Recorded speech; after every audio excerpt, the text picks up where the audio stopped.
एक बार ध्यान से ये टेबल देखो। 2003 से 2007 का जो समय है, इसमें देखो कि FIIs मतलब वो इंस्टीट्यूशंस जो बाहर से आकर इंडियन स्टॉक मार्केट में इन्वेस्ट करते हैं, उन्हीं इंस्टीट्यूशंस ने स्पेसिफिकली इस पीरियड में काफी ज्यादा इन्वेस्टमेंट किया और सरप्राइजिंगली उसी पीरियड में सेंसेक्स लगभग 6000 लेवल से बढ़कर 20000 के ऊपर चला गया। पहले हमें लगा ये कोइंसिडेंस होगा, लेकिन जैसे ही हमने 2008 का साल देखा, ग्लोबल फाइनेंशियल क्राइसिस आया और उस समय FIIs ने पैसा मार्केट से बाहर निकाला, मतलब अग्रेसिव सेलिंग की। नतीजा, सेंसेक्स जो 20000 के अराउंड था, वो क्रैश होके सडनली 10000 के नीचे आ गया। और देखो, जैसे ही 2009 में FIIs ने वापस स्ट्रॉन्ग बाइंग की, सेंसेक्स भी फिर से शार्पली रिकवर कर गया। मतलब जैसे जैसे FII मूव हो रहा है, वैसे वैसे स्टॉक मार्केट की दिशा भी बदलती गई। इसीलिए शायद उस समय एक कॉमन सेइंग थी कि अगर FIIs को सिर्फ छींक आती थी तो इंडियन मार्केट को जुकाम हो जाता था। अब ये सब मैं आपको क्यों बता रही हूँ, इसका कारण क्या है? कारण ये है कि अब सिचुएशन बहुत बदल गई है। अब सिर्फ FII को देखकर स्टॉक मार्केट प्रेडिक्ट करना एक बहुत बड़ी बेवकूफी होगी। आप मानोगे नहीं, पर एक टग ऑफ वॉर शुरू है इसी मार्केट में, जिस मार्केट का आप ऑलरेडी हिस्सा हैं। जब हम ऐसी हेडलाइंस देखते हैं, मार्केट मूवमेंट्स देखते हैं, तो जाहिर सी बात है एक सवाल जहन में आता है कि आखिर कौन ओन करता है इन मार्केट मूवमेंट्स को, कौन जिम्मेदार है, अभी मार्केट कहां जा रहा है और कैसे आप इन पर नजर रखकर अपने इन्फॉर्म्ड डिसीजंस ले सकते हैं। चलिए इस थ्योरी को डिकोड करते हैं। बात जब स्टॉक मार्केट मूवमेंट्स की हो रही है, तो हमें सबसे पहले यहां मार्केट के दो बड़े प्लेयर्स के बारे में जानना होगा, FIIs और DIIs। FII है फॉरेन इंस्टीट्यूशनल इन्वेस्टर्स। ये वो बड़े फाइनेंशियल इंस्टीट्यूशंस होते हैं जो इंडिया के बाहर से आके इंडियन स्टॉक मार्केट में पैसा इन्वेस्ट करते हैं। इंडिया ने फॉरेन इन्वेस्टर्स को अपने मार्केट्स में इन्वेस्ट करने की परमिशन 1992 में दी थी और तब से FIIs इंडियन मार्केट के एक पावरफुल पार्टिसिपेंट बन गए। इनमें global mutual funds, hedge funds, pension funds और बड़े इंटरनेशनल एसेट मैनेजर्स जैसे इंस्टीट्यूशंस आते हैं। ये इंस्टीट्यूशंस बहुत बड़ा साइज होल्ड करते हैं, ये बिलियंस ऑफ डॉलर्स मैनेज करते हैं। इसीलिए जब ये लार्ज स्केल पर बाइंग या सेलिंग करते हैं तो उसका इंपैक्ट सीधा मार्केट पर पड़ता है। अब नेक्स्ट है DIS, मतलब डोमेस्टिक इंस्टीट्यूशनल इन्वेस्टर्स। ये वो इंस्टीट्यूशंस होते हैं जो इंडिया के अंदर बेस्ड होते हैं और इंडियन इन्वेस्टर्स का पैसा स्टॉक मार्केट में इन्वेस्ट करते हैं। इनमें mutual funds, insurance companies, banks और पेंशन फंड्स जैसे इंस्टीट्यूशंस आते हैं। अगर आप म्यूचुअल फंड SIP करते हो तो इनडायरेक्टली आपका पैसा भी DII फ्लोज का पार्ट बन जाता है, मतलब हम और आप जैसे इन्वेस्टर्स बनते हैं DII का हिस्सा। तो सिंपल वर्ड्स में समझो, FII रिप्रेजेंट करता है ग्लोबल मनी और DII रिप्रेजेंट करता है इंडियन मनी। और इंडियन स्टॉक मार्केट की कहानी काफी हद तक इन दोनों के फ्लोज के बीच चलने वाली टग ऑफ वॉर की कहानी है। अब जैसे कि हमने शुरुआत में देखा था कि आज से 10-15 साल पहले FIIs ही लार्जली मार्केट को मूव करते थे। मतलब अगर FIIs अग्रेसिवली बाइंग करते हैं तो मार्केट तेजी से ऊपर चला जाता है और अगर FIIs सेलिंग करते हैं तो मार्केट में शार्प करेक्शन आ जाता है। लेकिन इंटरेस्टिंग बात यह है कि पिछले कुछ सालों में यह डायनामिक धीरे धीरे चेंज होना स्टार्ट हो गया है। आज मार्केट सिर्फ FII पर डिपेंड नहीं करता, डोमेस्टिक इन्वेस्टर्स भी एक पावरफुल फोर्स बन चुके हैं और इसी शिफ्ट ने इंडियन स्टॉक मार्केट की स्टोरी कंप्लीटली चेंज कर दी है। चलिए कुछ नंबर्स देखते हैं। अगर हमें FIIs और DIIs की रियल पावर समझनी है तो सबसे अच्छा तरीका है सीधा नंबर्स देखना। नंबर्स तो ये सीधा इंडिकेट कर रहे हैं कि इंडियन स्टॉक मार्केट में एक कांस्टेंट टग ऑफ वॉर चल रही है। एक साइड पर है FIIs यानी ग्लोबल मनी और दूसरी साइड पर है DIIs यानी डोमेस्टिक मनी। अब रीसेंट ईयर्स के नंबर्स ही देख लो। 2025 में FIIs ने इंडियन मार्केट से 3 लाख करोड़ से ज्यादा का नेट सेलिंग किया, जो कि एक मैसिव आउटफ्लो है। नॉर्मली अगर इतना बड़ा फॉरेन सेलिंग हो तो मार्केट पर काफी स्ट्रॉन्ग प्रेशर आता है, लेकिन इस बार ऐसा कुछ हुआ ही नहीं। क्यों? क्योंकि उसी पीरियड में DIIs ने 7 लाख करोड़ से भी ज्यादा का नेट बाइंग किया। मतलब जो शेयर्स फॉरेन इन्वेस्टर्स बेच रहे थे उन्हें लार्जली डोमेस्टिक इंस्टीट्यूशंस एब्जॉर्ब कर रहे थे। और रिजल्ट क्या रहा? निफ्टी 50 ने 2025 में 11.4% का पॉजिटिव कैलेंडर ईयर रिटर्न दिया। अब थोड़ा पीछे चल के 2024 को देखिए। इस साल भी FIIs ने लगभग 3 लाख करोड़ के आसपास शेयर्स बेचे, लेकिन DIIs ने 5 लाख करोड़ से ज्यादा की बाइंग की। फिर वही पैटर्न, एक तरफ सेलिंग, दूसरी तरफ एब्जॉर्बिंग। और despite heavy foreign selling, Nifty 50 ने 2024 में भी लगभग 10% का पॉजिटिव रिटर्न दिया। अगर थोड़ा और पीछे जाएं तो 2022 भी एक परफेक्ट एग्जांपल है। उस साल FIIs ने लगभग 2.7 लाख करोड़ की हेवी सेलिंग की थी। 10-15 साल पहले अगर इतनी सेलिंग होती तो मार्केट में पैनिक आ जाता, लेकिन 2022 में क्या हुआ? DIIs ने अग्रेसिवली बाइंग करके मार्केट को सपोर्ट किया और उस साल भी निफ्टी 50 ने अराउंड 4% का पॉजिटिव रिटर्न दिया। और ये पैटर्न सिर्फ 1-2 सालों का नहीं है। अगर आप 2017 से लेकर आज तक का डेटा देखो तो बार बार एक ही स्टोरी रिपीट होती दिखती है। कई सालों में एफआईआई सेलिंग करते हैं और उसी वक्त डीआईआई स्टेडीली बाइंग करके मार्केट को कुशन देते रहते हैं। You can pause the video and see how each year का मार्केट रिएक्टेड। लास्ट 10 इयर्स का डेटा क्लियरली दिखाता है कि कई सालों में एफआईआईज ने हेवी सेलिंग की और डीआईआईज ने उसे एब्जॉर्ब करके मार्केट को सपोर्ट किया। इसी वजह से स्ट्रॉन्ग डोमेस्टिक लिक्विडिटी के कारण निफ्टी ने फॉरेन आउटफ्लोज के बावजूद कई सालों में पॉजिटिव रिटर्न्स दिए। इसीलिए आज इंडियन स्टॉक मार्केट को अगर समझना है तो बेस्ट वे है इसे एक टग ऑफ वॉर की तरह इमेजिन करना। जैसे कि हमने देखा, एक साइड पर है ग्लोबल कैपिटल जो एफआईआईज के थ्रू आता है। ये कैपिटल बहुत पावरफुल होता है और कभी कभी बहुत फास्ट मूव करता है। अगर ग्लोबल कंडीशंस चेंज हो जाए, इंटरेस्ट रेट्स बढ़ जाए या डॉलर स्ट्रांग हो जाए तो एफआईआईज तुरंत पैसा निकाल भी सकते हैं। दूसरी साइड पर डोमेस्टिक कैपिटल जो डीआईआईज और रिटेल इन्वेस्टर्स के थ्रू मार्केट में आता है। ये फ्लोज शायद स्लो हो लेकिन बहुत कंसिस्टेंट होते हैं। Mutual fund, SIPs, insurance funds और पेंशन मनी मिलकर एक स्टेडी बाइंग क्रिएट करते हैं और इसी टग ऑफ वॉर का रिजल्ट हम मार्केट के डेली मूवमेंट्स में देखते हैं। एक टाइम था जब एफआईआईज इंडियन स्टॉक मार्केट के सबसे बड़े ओनर्स थे। मार्केट लार्जली फॉरेन मनी से ड्रिवन था, लेकिन आज पिक्चर ग्रेजुअली चेंज हो रही है। ये डेटा ध्यान से सुनना।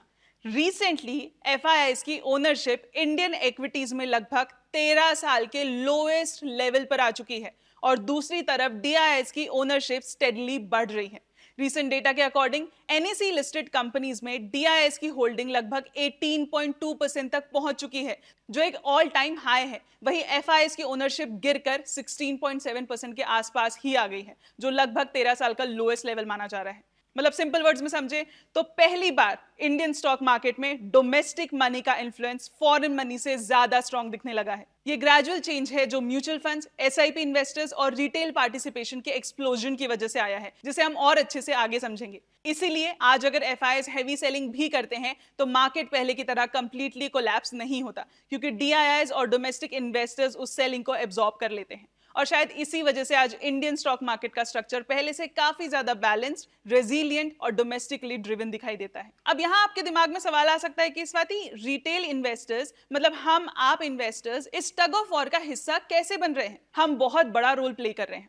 खुद सोचो, जब एफआईआईज इतनी हेवी सेलिंग कर रहे हैं तो डीआईआईज इतनी मैसिव बाइंग का पैसा ला कहां से रहे हैं? इसका आंसर है म्यूचुअल फंड और एसआईपी इन्वेस्टर्स। आज इंडिया में करोड़ों लोग सिस्टमैटिक इन्वेस्टमेंट प्लान यानी एसआईपी के थ्रू रेगुलरली इन्वेस्ट करते हैं। एक बार एसआईपी स्टार्ट हो जाए तो हर महीने ऑटोमेटिकली एक फिक्स्ड अमाउंट म्यूचुअल फंड में इन्वेस्ट होते रहता है। मार्केट ऊपर हो या नीचे, ये फ्लोज रुकते ही नहीं है।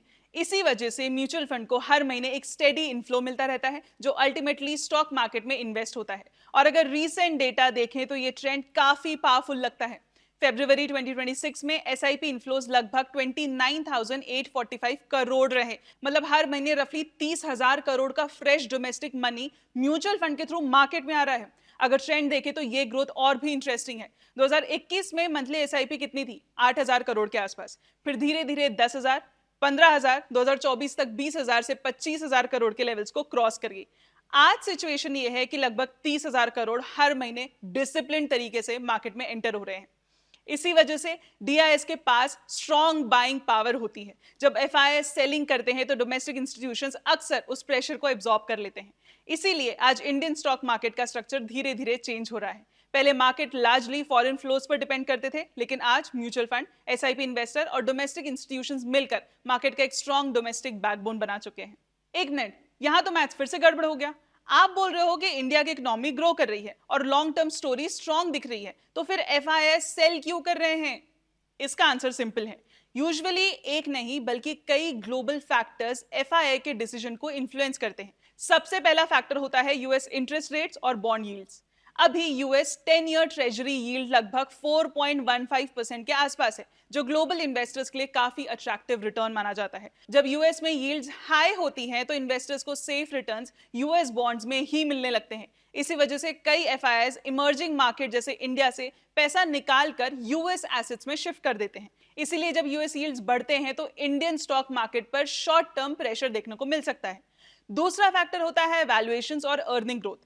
अगर ग्लोबल फंड मैनेजर्स को लगता है कि इंडियन इक्विटीज एक्सपेंसिव हो गई हैं और कंपनीज की अर्निंग ग्रोथ भी स्लो है, तो वो प्रॉफिट बुक करके पैसा टेम्परेरी दूसरे मार्केट्स में शिफ्ट कर देते हैं। इसी वजह से कभी कभी एफआईआई आउटफ्लोज देखने को मिलता है, चाहे लॉन्ग टर्म इंडिया की स्टोरी स्ट्रांग ही क्यों ना हो। और तीसरा फैक्टर है करेंसी मूवमेंट यानी रुपी डेप्रिसिएशन। मान लीजिए किसी फॉरेन इन्वेस्टर को इंडिया में 20% रिटर्न मिला, लेकिन अगर उसी पीरियड में रुपी रफली 10% वीक हो गया तो उसका एक्चुअल रिटर्न इफेक्टिवली लगभग 10% के आसपास ही रह जाता है। लॉन्ग टर्म डेटा भी इसी ट्रेंड को दिखाता है। 1960s में $1 लगभग 4 से 5 रुपए का था, जो आज 90 प्लस रुपीस के लेवल पर है। इसका मतलब रुपी ने डेकेड्स में रफली 4 से 5% पर ईयर एवरेज डेप्रिसिएशन दिखाया है। इसीलिए एफआईआईज के लिए सिर्फ स्टॉक रिटर्न्स इंपॉर्टेंट नहीं होते, करेंसी मूवमेंट भी उनके एक्चुअल रिटर्न्स को डायरेक्टली इंपैक्ट करता है और ये उनके इन्वेस्टमेंट डिसीजंस को स्ट्रांगली इन्फ्लुएंस भी करता है। अब पूरी पिक्चर जानने के बाद चलिए वापस उसी क्वेश्चन को एड्रेस करते हैं कि who moves the market. Market actually move कौन करता है और आपको किन चीजों पर नजर रखना चाहिए। आज इसका आंसर सिंपल है, मार्केट किसी एक प्लेयर से मूव नहीं होता। इंडियन स्टॉक मार्केट अब एफआईआईज, डीआईआईज और रिटेल इन्वेस्टर्स के बीच एक बैलेंस्ड इकोसिस्टम बन चुके हैं। एफआईआई के पास ह्यूज ग्लोबल कैपिटल होता है, इसलिए जब वो लार्ज कैप स्टॉक्स में बाइंग या सेलिंग करते हैं तो इंडाइसेस पर तुरंत इंपैक्ट दिखाई देता है। लेकिन एक बड़ा स्ट्रक्चरल चेंज ये हुआ कि इंडिया अब सिर्फ एफआईआई मनी पर डिपेंडेंट नहीं है। Mutual fund, SIP inflows, retail investors, insurance और पेंशन फंड्स मिलकर मार्केट को स्ट्रॉन्ग डोमेस्टिक लिक्विडिटी दे रहे हैं। इसी वजह से आज अगर एफआईआई सेलिंग भी करते हो तो मार्केट पहले की तरह कोलैप्स नहीं होते। लेकिन इसका मतलब ये भी नहीं है कि एफआईआईज इररेलेवेंट हो गए हैं। अगर इंडियन मार्केट को नेक्स्ट लेवल पर ग्रो करना है तो ग्लोबल कैपिटल का वापस आना भी जरूरी है। और एफआईआईज का वापस एग्रेसिवली आते हैं जनरली 3 चीजें इंपॉर्टेंट होती हैं। पहला होता है स्ट्रॉन्ग अर्निंग्स ग्रोथ। जब निफ्टी कंपनीज की प्रॉफिट ग्रोथ 15 to 20% के रेंज में होती है तब एफआईआईज ज्यादा कॉन्फिडेंट होते हैं। जब ग्रोथ सिंगल डिजिट में आ जाती है तो फ्लो स्लो हो जाते हैं। दूसरा फैक्टर होता है स्टेबल रुपी। एफआईआई को करेंसी रिस्क भी देखना पड़ता है। अगर रुपी 2 to 4% पर ईयर के कंट्रोल रेंज में डेप्रिशिएट करे और दूसरी इमर्जिंग मार्केट करेंसी से ज्यादा स्टेबल रहे तो इंडिया अट्रैक्टिव लगता है। तीसरा, lower US bond yield. Global capital flows heavily depend करते हैं यूएस 10 ईयर यील्ड पर। जब यील्ड्स 3 to 3.5% के आसपास या उससे नीचे आते हैं तब इमर्जिंग मार्केट्स में एफआईआईज इनफ्लोज जनरली स्ट्रांग होते हैं। सिंपल वर्ड्स में स्ट्रॉन्ग अर्निंग्स, स्टेबल करेंसी और लोअर यूएस यील्ड्स एफआईआई को वापस अट्रैक्ट करते हैं। तब डोमेस्टिक और ग्लोबल दोनों कैपिटल साथ आते हैं और वही फेजेस मार्केट की सबसे पावरफुल रैलीज क्रिएट करते हैं। आपको क्या लगता है, क्या आज भी एफआईआईज मार्केट को मूव करते हैं या डोमेस्टिक इन्वेस्टर्स ज्यादा पावरफुल हो गए हैं? कमेंट करके जरूर बताइए और अगर वीडियो हेल्पफुल लगा हो तो लाइक करें और सब्सक्राइब करना मत भूलिए। मिलते हैं अगले वीडियो में। Mutual fund investments are subject to market risks. Read all scheme-related documents carefully.